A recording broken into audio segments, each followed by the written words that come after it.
Salut, ici Jean-François de Sentier du Bonheur et aujourd'hui on va parler de Christian Audigier parce que j'ai eu une nouvelle de quelqu'un qui s'appelle, je crois que c'est Richard Officiel, faudra vérifier, et qui m'a dit qu'il connaissait le meilleur ami de Christian Audigier qui habitait Avignon. Ah. Alors il m'a dit aussi que le fils de Christian Audigier, Dylan, avait une marque et qu'il circulait entre la Suisse et puis la France. Alors c'est super de savoir ça, mais ça aurait été bien que cette personne puisse nous communiquer les renseignements, l'adresse de ce monsieur-là, son numéro de téléphone. Il paraît qu'il a un site, mais je ne sais pas comment y arriver. Je suis peut-être un peu neuneux, mais c'est pas facile. J'ai essayé de le contacter, ce meilleur ami de Christian Audigier, depuis pas mal de temps, je ne sais pas. Et puis ce serait bien de nous dire aussi ce qu'il sait de ce fameux Dylan, quoi. Est-ce qu'il a une marque officielle? Qui est-ce qui travaille là-dessus? Et puis il y avait plein de questions que je me posais concernant Christian Audigier. Entre autres, j'avais lu ça une fois.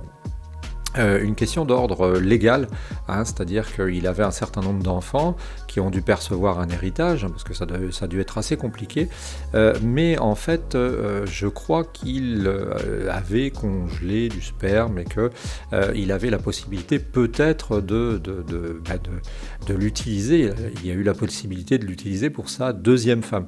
Et je me posais la question dans le cadre d'impôts, simplement au niveau, et puis de règles légales, comment est-ce qu'on fait dans ces cas-là? C'est-à-dire que si par hasard naissaient deux petits Audigier nouveaux, mettons des jumeaux, d'une fécondation, comment ça se passerait au niveau héritage? Parce que dans un sens, si tu veux, je pense qu'ils ont tout réparti. Je crois que Christian Audigier représentait 250 millions d'euros. Donc ils ont dû faire les parts suivant les cas. Mais ce que je me posais comme question, c'est qu'est-ce qui se passe si tu rajoutes des gens à la table, quoi? Est-ce qu'on redemande de l'argent aux autres? Mais ils ont pu l'utiliser, après tout c'était leur argent. Si quelqu'un a des infos concernant ça aux États-Unis ou même en France, ça peut être intéressant, parce que ça doit être un sacré sac de nœuds.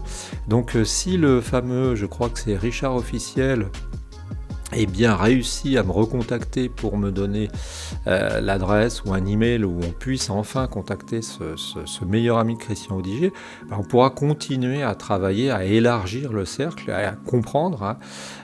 D'ici là, je vous recommande de continuer à regarder nos vidéos, et puis l'idéal ce serait de fabriquer une sorte de site, un petit musée concernant Christian Audigier où on mettrait toutes les ressources utiles.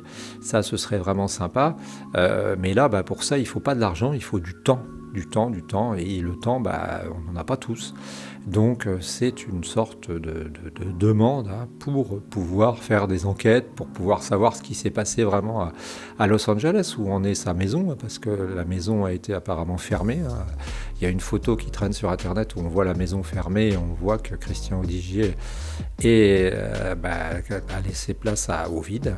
Donc je ne sais pas si vous avez des nouvelles, et puis si les gens qui connaissent le fameux ami de Christian Audigier sur Avignon, ça m'intéresse d'avoir son adresse pour pouvoir essayer d'avancer et de continuer quelque chose. La recherche sur les pistes du côté de Los Angeles n'a pas donné grand-chose. Je vous souhaite une bonne journée, on se retrouve très bientôt.